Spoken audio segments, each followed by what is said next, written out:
Você sabia que a fonoaudiologia ela pode ter relação com a dificuldade alimentar? Quem explica tudo pra gente sobre esse assunto agora é essa pessoa aqui maravilhosa, nossa fono querida Ana Mendes. Muito bom dia, seja muito bem-vinda. Muito obrigada do carinho de sempre, Eu que agradeço sempre. Ana, eu já queria começar perguntando em que idade, em que fase da vida, né, do desenvolvimento pode acontecer essa dificuldade alimentar? É geralmente mais em crianças? Ela pode começar nas crianças e pode, se a gente não tratar, perpetuar até a adolescência, até a vida adulta. Hoje eu trato de crianças que os pais me falam, mas eu também tenho as mesmas dificuldades, né? Então a gente sabe que uma criança que teve alguma, até meu post de hoje no Instagram sobre isso, alguma disfunção oral, alguma dificuldade oral na amamentação, ela já vai fazendo as funções orais de mastigar, de sugar, de engolir com dificuldade. Daí quando chega na mastigação dos alimentos sólidos, que eu tenho uma exigência maior, eu já começo a ter mais dificuldade e daí em qualquer fase eu posso aparecer. Então eu posso ficar com uma alimentação restrita, eu posso comer menos, eu posso ficar seletivo, eu posso evitar de comer totalmente, né? Então a gente tem várias nuances. Dificuldade alimentar, seletividade seria um termo mais amplo, mais guarda-chuva, né? Mas eu tenho vários, eu tenho recusa, eu tenho seletividade, eu tenho, né, os restritos alimentares, cada criança... E eu acho que nas crianças fica algo mais evidente porque os pais, eles ficam preocupados, né? Quando a criança ela já não está se alimentando ali direito. Quando a gente é adulto, não, né? Quando a gente é criança... Quando a gente é adulto, a gente até gosta de não comer, né? Porque tem essa coisa do perder peso, do querer emagrecer. Mas para as crianças, elas estão crescendo, né? E qual que é a função de uma mãe, então? Que é nutrir seu filho. Então, tem uma criança que não come e angustia absurdamente uma família, né? Então, assim... E outra questão, né? Se tem crianças, a gente vê no dia a dia da clínica que elas têm um peso adequado para o tamanho delas, um crescimento em estatura adequado, mas elas não estão comendo. Então, também temos que nos preocupar com essas crianças, porque assim, elas vão ter problema lá para frente. Em alguma hora isso vai parar. Certo. Né? E qual que é a relação entre a fonoaudiologia e essa seletividade alimentar? Isso, então... Porque muita gente está assim, como assim, né? Uma fono consegue resolver isso? Vamos lá, vamos explicar. Isso. Então, o fonoaudiólogo é um dos profissionais da equipe que conta com médico, com nutricionista, com psicólogo, com terapeuta ocupacional. Na fonoaudiologia, uma das nossas especialidades chama motricidade orofacial. E é uma especialidade que se atém à musculatura orofacial, às estruturas orais, então lábio, língua, bochecha. Sim. E como que essa musculatura e essas estruturas conseguem dar conta de mastigar, engolir, sugar, falar. Então isso é nosso, né? A avaliação, tratamento, a terapêutica, a intervenção, tudo isso é nosso. Então é da fonoaudiologia também. Também. E o que é que vai interferir, o que é que vai potencializar essa dificuldade alimentar?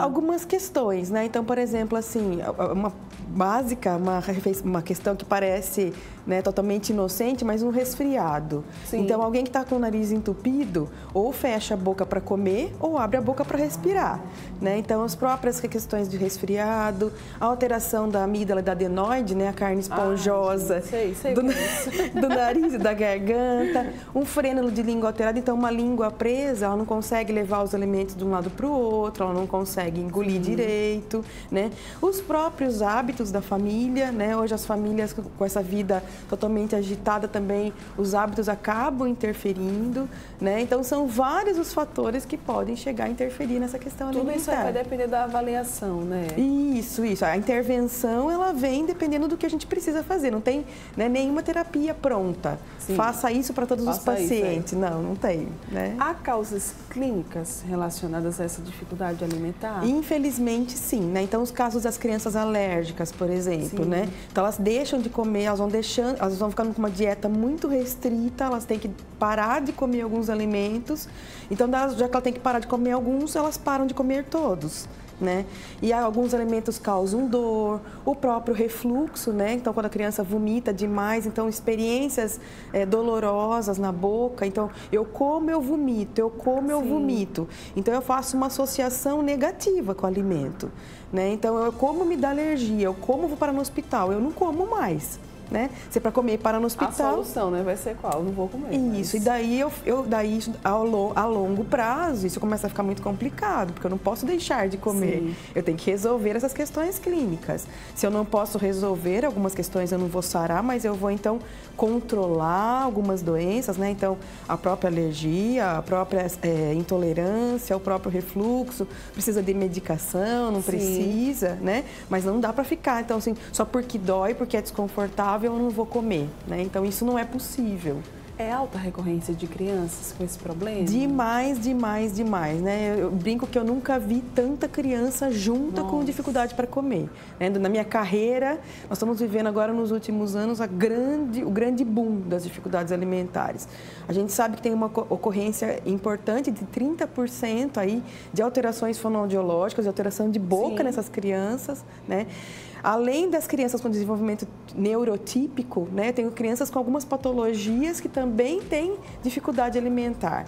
Então, o autista é muito comum ter dificuldade alimentar, crianças com paralisia cerebral, síndrome de Down, mas não só as síndromes. As crianças, né, com desenvolvimento neurotípico que, né, estão por aí nas escolas, andam, falam, correm, né, tem uma questão aí alimentar que está aparecendo bastante, bem importante. O que é que não ajuda uma pessoa que tem esse problema? Não ajuda você forçar a comer. Muitos pais fazem isso, né? Pais, você obrigar a comer, você esperar ter fome, né?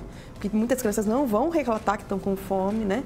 Tampar o nariz e fazer a comida descer, né? Eu tenho paciente que vem porque alguém lá em algum dia tampou o nariz daquela criança, obrigou a comer e daí ganhou um trauma. A gente precisa de conforto, né, e de segurança para comer. É igualzinho a gente vai num restaurante, né? Se é algo que a gente não conhece, a gente come devagar, mas a gente vai ter algum conforto, ou para gostar ou para não gostar daquilo. E a criança está construindo o paladar, né? Quais então que são os tratamentos? Você falou, né, que tem que ser uma equipe multidisciplinar. Quais são os profissionais que têm que atuar, né, durante esse tratamento? Muitas vezes a gente não atua junto, então atua por fases. Então, nesta fase, o psicólogo vai precisar atuar mais. Outra fase, o fonoaudiólogo. Outra fase, juntamente, o nutricionista e o fonoaudiólogo, o terapeuta ocupacional, o suporte médico, o gastroenterologista pediátrico, que é o médico do estômago. Então, em cada fase do tratamento, a gente vai vendo o que é necessário. Às vezes é necessário todo mundo ao mesmo tempo. Junto, né? Tá junto, tá conversando, tá achando aquela melhor solução para aquele paciente. Né? E a participação da família, hein, Ana? Demais importante, né? Fundamental. A criança fica com a gente em terapia 1 hora por semana, 2, e com a família 7 dias na semana, 24 horas por dia.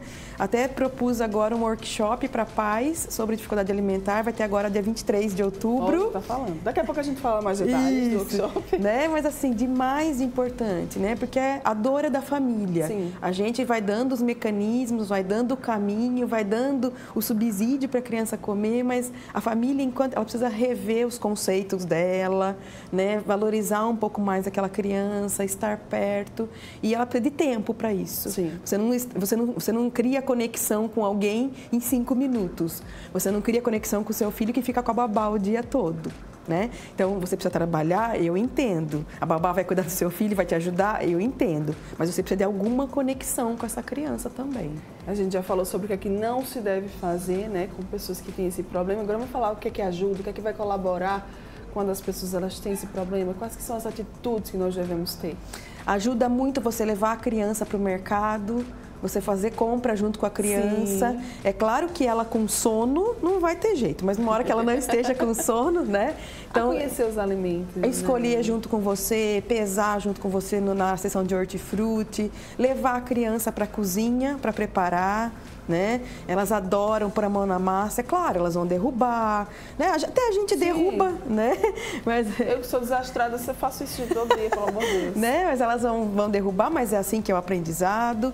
Então, Então, permitir que a criança faça o seu próprio prato para que ela aprenda, fazer refeição em família, não usar tela, então televisão, celular, tablet, nada disso no momento da refeição. Eu preciso de atenção plena ao alimento, né? Respeitar os sinais de saciedade e de fome. Então, para algumas famílias, só vai ficar saudável se ficar fortinho, se comer tudo. Ela vai comer o quanto ela aguentar, o quanto, até a gente, né? O quanto a gente conseguir. Tem hora que não cabe mais, né? Eu tenho um paciente que ele come até um pedaço, depois ele começa a vomitar.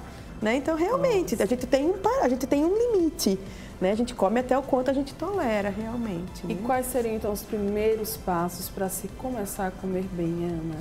Tudo começa lá na amamentação, né? Se não foi possível a amamentação, por N causas, né? Então, vamos daqui para frente. Introdução alimentar. Né? Isso, a partir dos 6 meses, então, é indicado que a criança comece essa introdução alimentar, né?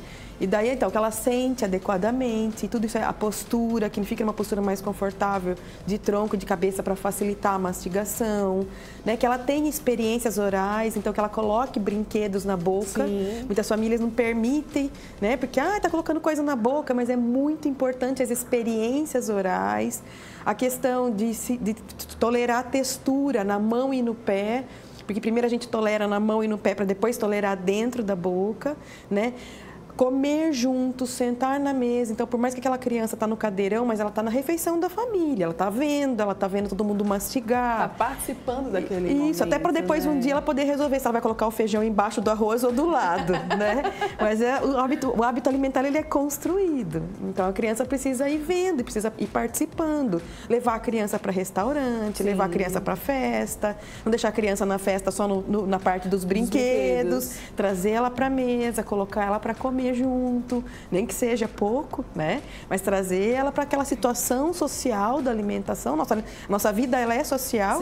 A gente tem jantares de negócios, almoços de negócios, tomar um cafezinho com amigo, né? E é desde criança que a gente vai aprendendo. É criar uma relação mesmo, né? Assim, efetiva. Fortalecer, promover essa relação da criança com a comida e que seja uma relação saudável. Isso. Acima de tudo, né? Que ela conheça aquele alimento e que ela, enfim, se ela gostar, ok, se ela não gostar, tudo bem também, porque a gente, quando é adulto, tem coisa que a gente não gosta de comer, né? Por que a criança não teria, né?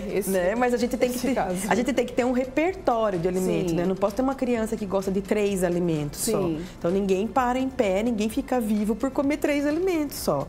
Então, eu até posso ter as coisas que eu não gosto, mas tem que ter um repertório de tantas frutas, de tantos vegetais, de tantas proteínas, de tantos carboidratos. Isso as nutricionistas nos ajudam melhor, né? Mas eu preciso ter um repertório, eu preciso construir esse repertório. E Ana, o workshop, né? Vamos falar sobre essa iniciativa. Isso. Vai ser onde? Fala tudo aí pra gente. Isso, lá no meu Instagram tem lá para vocês acompanharem. Vai ser no dia 23 agora de outubro, né? No período das 18h30 às 21h30, lá na Gruta, numa sala que é no Espaço F, que é uma sala bem joia.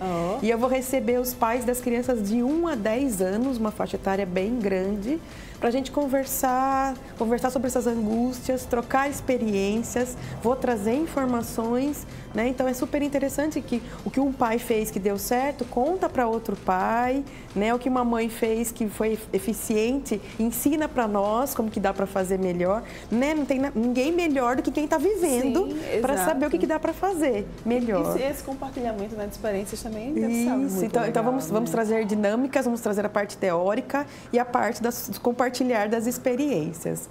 Maravilhosa. Então, quem quiser mais informações, é só ir lá no Instagram, né, Ana? Ana Mendes Fono. Ana Mendes Fono, facinho, já está aqui embaixo na tela, para você ir lá e buscar mais informações sobre esse workshop. Seu filho, sua filha está com alguma dificuldade alimentar?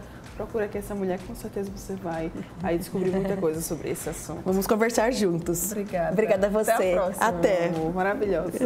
Você que está aqui, ligadinho com a gente, não vai sair daí, ainda tem coisa boa para rolar aqui no Bem Assim. Daqui a pouco estou de volta.